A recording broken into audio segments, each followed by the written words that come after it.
சிறிய கிராமத்தில் காமாட்சி என்ற வயதான அம்மா வாழ்ந்து கொண்டிருந்தாள். அவளுக்கு ஒரே மகன் விக்னேஷ். கணவர் இறந்த பிறகு அவளுடைய வாழ்க்கையே மாறிவிட்டது. வெயிலில் நடந்து வேலை செய்தாள், மழையில் நனைந்து வேலை செய்தாள்.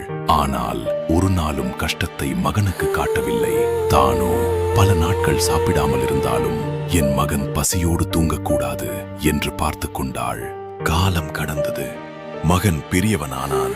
நகரத்திற்கு வேலைக்கு சென்றான். அம்மாவின் கண்களில் அன்று சந்தோஷ கண்ணீர். என் மகன் பெரிய ஆளாகிட்டா என்று எல்லோரிடமும் பெருமையாக சொல்லிக் கொண்டாள். ஆரம்பத்தில் தினமும் போன் பண்ணுவான். அம்மா சாப்பிட்டீங்களா என்று கேட்பான். அந்த ஒரு வார்த்தைக்காகவே அந்த அம்மா நாள் முழுக்க காத்திருப்பாள். ஆனால் புதிய இடம், புதிய வேலை, புதிய நண்பர்கள், இதற்குள் அம்மாவை மறக்க ஆரம்பித்தான். ஒரு நாள் பேசுவது ஒரு வாரமாக மாறியது. பிறகு ஒரு மாதமாக மாறியது. ஆனால் அந்த வயதான அம்மா மட்டும் தினமும் வீட்டின் வாசலில் உட்கார்ந்து கையில் போனை பிடித்துக் கொண்டு இன்று என் மகன் பேசுவானா என்று காத்திருந்தாள். ஒரு மழை இரவு அந்த அம்மாவிற்கு திடீரென்று உடல்நிலை மோசமானது. அக்கம் பக்கத்தினர் விக்னேஷ்க்கு போன் செய்தார்கள்.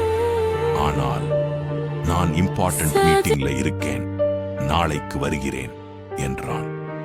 அந்த வார்த்தையை கேட்டதும் அம்மாவின் கண்களில் ஒரு அமைதியான கண்ணீர் மட்டும் வந்தது. அந்த இரவு அவள் மெதுவாக ஒரு ஆசையை சொன்னாள்.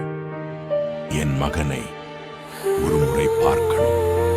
மறுநாள் காலை விக்னேஷ் அவசரமாக வீட்டிற்கு வந்தான். ஆனால் அம்மா அமைதியாக கண்களை மூடியிருந்தாள். அவள் அருகில் ஒரு சிறிய கடிதம் இருந்தது. அதை நடுங்கும் கைகளால் திறந்தான். அதில் எழுதப்பட்டிருந்தது, மகனே, நீ சந்தோஷமாக இருந்தால் அதுதான் எனக்கு போதும். நான் உயிரோடு இருக்கும் போது உன்னோட கொஞ்சம் நேரம் தான் வேண்டும்னு நினைத்தேன். ஆனா நீ பிஸியா இருந்துட்ட. பரவாயில்லை மகனே, அம்மாக்கள் காத்திருக்கத்தான் பழகியவர்கள்.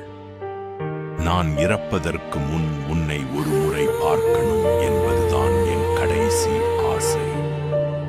அந்த கடிதத்தை படித்த விக்னேஷ் கதறி அழுதான். ஆனால் அந்த அம்மா திரும்பி வரவில்லை. அம்மா இருக்கும் போது அவளுடன் பேசுங்கள், அன்பு கொடுங்கள்.